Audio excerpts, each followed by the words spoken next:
Hi everyone. Thank you very much. Thanks to PTAC to give me the opportunity to introduce this online system to the industry.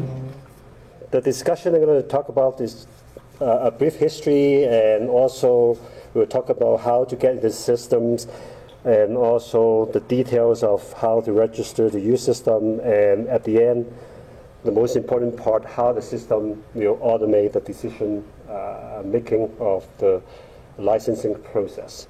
And as I said, I'm only a small part on this presentation. I only talk about the history because that's how managers asked to do.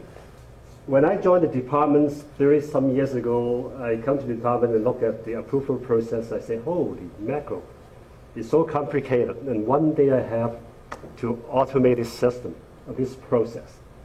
It took about 30 years to get it done. Anyway,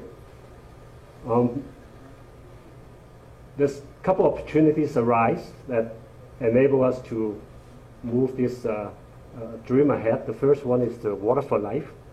And under Water for Life, we have 3 outcomes and 3 directives. And one of the outcomes is provide reliable water supply to Albertans.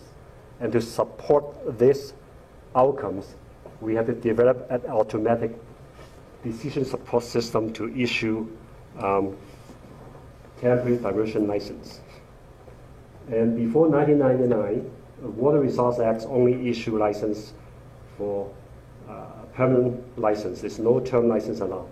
But after the proclamation of the Water Act, we are able to issue a TDLs, temporary diversion license for temporary water users.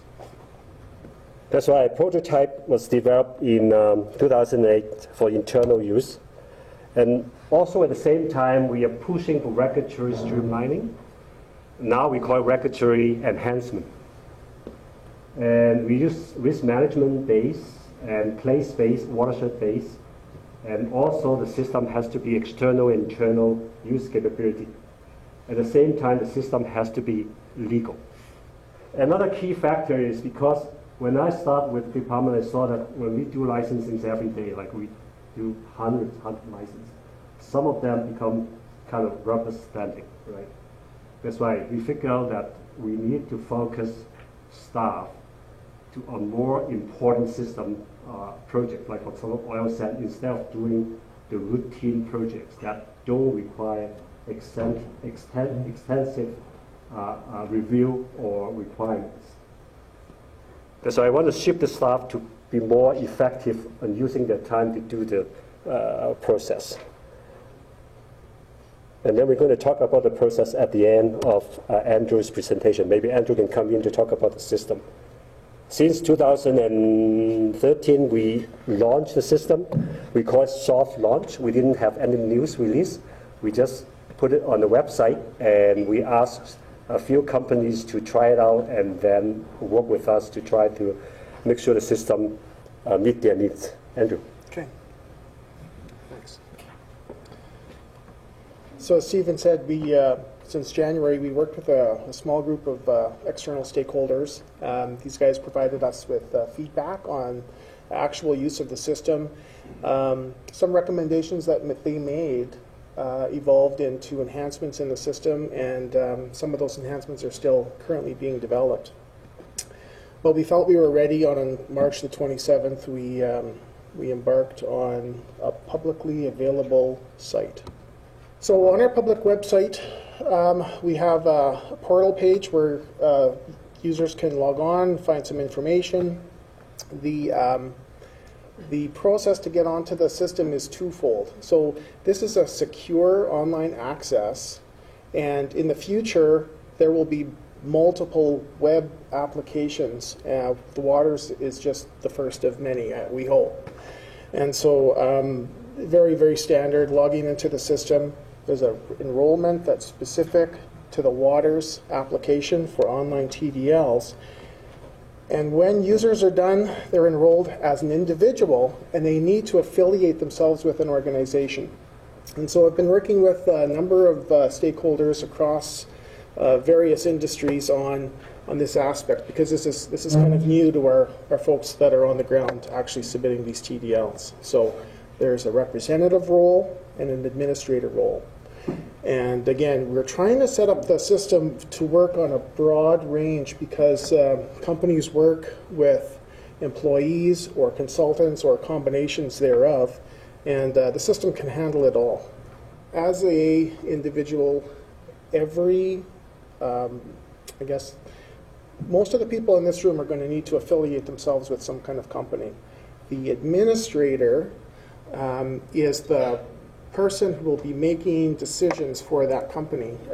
The first administrator is approved by the department, and after that, the company is in charge of their own destiny. So that administrator will fulfill that role for anybody else in the future. Okay, so this is the home screen. Once you're all enrolled in the system and you've affiliated yourself with the company, you're ready to submit a TDL application online. So I'll just go through the process really quickly here. So there's just some general information that you need to fill out on an application, and we've tried to make this as familiar as possible to the folks that are actually submitting these applications. So it looks very, very similar to our paper form. So there's some general questions to fill out. It's context sensitive, so if you type in that you're looking for groundwater, there's going to be a lot more information that you're going to need to fill out. One of the key aspects to the system is the map interface, and so when you are entering in the point of diversion from where you're going to be withdrawing the water, you can identify on the map, and the map will identify the source of the water body if it's a map feature. If there's no map feature, you can identify the source as a dugout or whatever the source is. You can also add multiple points of diversion, so I don't think that there's a theoretical limit. I think we've seen some with 20 plus points of diversion on a single application. Same thing for point of use. We're very interested in where the water is being used, so using the map interface, you can identify point or points. And if there is, if it's not a point, if it's an area of use, please, you can attach a document that provides a text description or some kind of image. Additional documents can be uploaded to support the application. And the lovely internet disclaimer. So we've tried to keep it as short as possible and still outline FOIP and privacy requirements. So have a read at least once. Okay, so you've now submitted a TDL application, and the system will process this, and I'll talk about that at the end, but there's 4 possible outcomes. So the system will identify that the application has been received and will be reviewed by staff, or there could be an automated decision made. And one of those automated decisions are either to automatically approve, reject, or exempt that application. The system will provide a summary of all of the application you've entered, and it'll email it to the user. And when applicable, the decision is also emailed. So you may automatically be issued the authorization or a letter explaining the rejection or exemption status. For both applications and the issued TDLs, the users will be able to look through the database of all of the applications they've gone through, or the TDLs that have been in effect for up to the previous 12 months.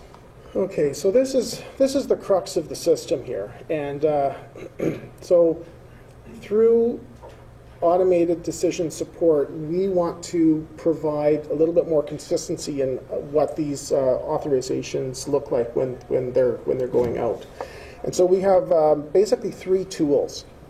So the first tool is the issuance rule. So we can set up rules based on a number of criteria, the application information you're submitting, and we can review, exempt, or reject an application. In the absence of any rule, the application will be automatically approved. So, for example, probably, I don't know if that can be seen, but in this example, the purpose of this application is hydrostatic testing. And this rule indicates that if you apply for less than 30,000 cubic meters, you're exempt, because there's a different process for that. And we don't issue TDLs for hydrostatic testing for less than 30,000 cubic meters. And so that's one example. And we have a number of these rules in the system, and there's an interplay. And so when there is a trigger for a review, then that application is reviewed. But if there's no trigger, there's potentially auto-approved. The second tool that we have is related to geographic restrictions.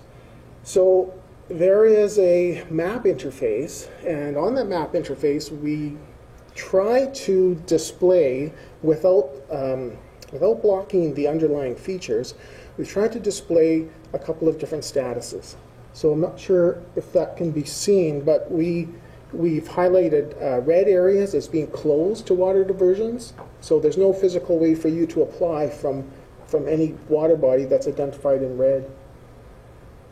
A water body that's identified in yellow is automatically reviewed by staff, regardless of the other application information. So if there is a water body here, just you'll see downstream the Raven River, there's no status there, that means it may be potentially automatically issued, but doesn't necessarily mean that. It depends on the interplay of these other rules. The map is also available for view on the public website on that landing page. So you can see this information prior to applying for anything. The last tool is related to condition rules. And we get a lot of feedback about inconsistent conditions on TDLs. So we're really making an effort to provide specific and directly related conditions to the situations you're applying for. So in this particular example, this is related to the water source of the Little Smoky River. These conditions will apply on every license from the Little Smoky River. And again, there's a large interplay here. We have hundreds of these condition rules in the system, and depending on the information that your submitters are entering, they'll spit out these conditions. Just wanted to add, at this time, like there's a little bit of reluctance to just fully dive into this automated issuance thing.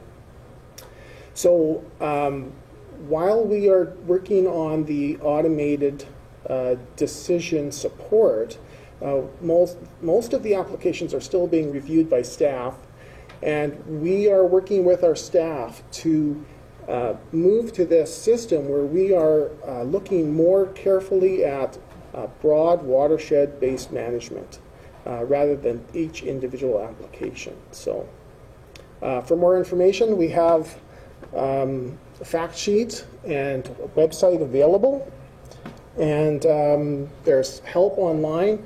And if you have specific TDL related questions, please contact your local district office. The folks there are really good at this website application, but they don't necessarily understand TDLs.